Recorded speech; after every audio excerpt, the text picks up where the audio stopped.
জিনিসের মায়া ছাড়া সত্যি খুব কঠিন, কিন্তু নতুন কিছু ঘরে এলে যে আনন্দটা হয় সেটাও একেবারে অন্যরকম। আজকের ব্লগে সেই অনুভূতির কথাই আপনাদের সাথে শেয়ার করব। নমস্কার সবাই, আমি জয়ন্তী। কেমন আছেন আপনারা? আশা করি সবাই অনেক ভালো আছেন। আপনাদের সবাইকে স্বাগত জানাই আমার আজকের একদম নতুন সকালের ব্লগে। আজকে সকালে ঘুম থেকে উঠে প্রথমে বাড়ির সব কাজকর্ম একটু গুছিয়ে নিলাম। তারপর ভাবলাম প্রতিদিনের মতো আজও ঠাকুর ঘরের পুজোটা সকালবেলা দিয়ে নিই।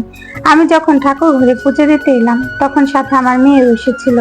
ও বলল, মা আজ আমি ঠাকুর শয়ন থেকে উঠাবো।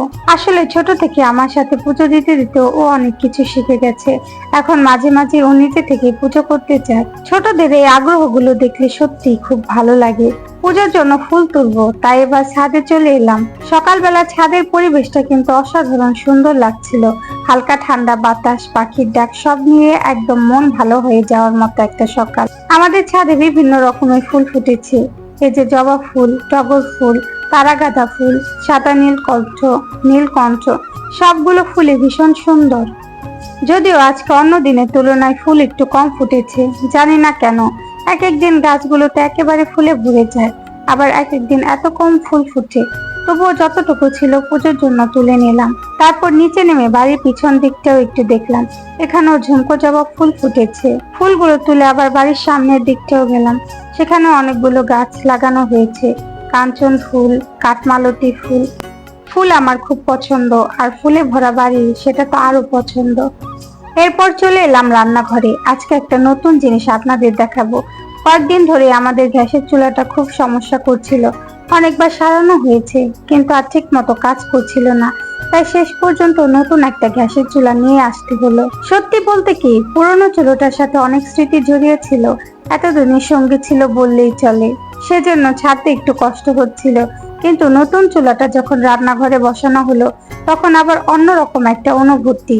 আপনারা অবশ্যই কমেন্টে জানাবেন নতুন চুলাটা আপনাদের কাছে কেমন লাগলো। আজকে সকালের জন্য বানাচ্ছি আমাদের সবার খুব পছন্দের সবজি খিচুড়ি। প্রথমে হাঁড়িতে তেল গরম করে ফোড়ন দিয়ে ভালোভাবে ভেজে নিলাম। তারপর কেটে রাখা সবজিগুলো দিয়ে ধীরে ধীরে ভাজতে হবে। সবজি একটু নরম হলেই হলুদ আর লবণ দিয়ে আরো কিছুক্ষণ ভাজতে হবে। এরপর আগে থেকে ধুয়ে রাখা চাল আর ডাল দিয়ে দিতে হবে, সঙ্গে কাঁচামরিচও যোগ করলাম। চাল, ডাল আর সবজিগুলো তেলের সাথে ভালো করে ভেজে নিয়ে খিচুড়ির জন্য পরিমাণ মতন জল দিয়ে দিলাম। আমরা একটু পাতলা খিচুড়ি খেতে পছন্দ করি, তাই আজকে জলের পরিমাণটা একটু বেশি দিলাম। আমাদের বাড়িতে সকালে পাতলা খিচুড়ি সবারই খুব পছন্দের, আর আমি তো খিচুড়ি ভীষণ ভালোবাসি। আমাকে যদি 3 বেলাও খিচুড়ি দেওয়া হয়, আমি 3 বেলায় কোনো অভিযোগ ছাড়াই খিচুড়ি খেয়ে নেব। দেখতে দেখতে খিচুড়িটাও একেবারে হয়ে গেল। শেষে একটু ভাজা জিরার গুঁড়া আর সামান্য চিনি দিলাম, ব্যাস। গরম গরম খিচুড়ির সুগন্ধে পুরো রান্নাঘর ভরে গেল। সঙ্গে একটা ডিমও ভেজে নিয়েছিলাম। এই ছিল আজকের সকালের একটি ছোট্ট ব্লগ। আশা করি ভিডিওটি আপনাদের ভালো লাগবে। যদি ভালো লেগে থাকে তাহলে অবশ্যই ভিডিওটি লাইক, কমেন্ট করে শেয়ার করে দিবেন। আজকের মতো এখানেই বিদায় নিচ্ছি। সবাই ভালো থাকবেন, সুস্থ থাকবেন, নিজের এবং পরিবারের যত্ন নেবেন। দেখা হবে আবার নতুন একটি ব্লগে।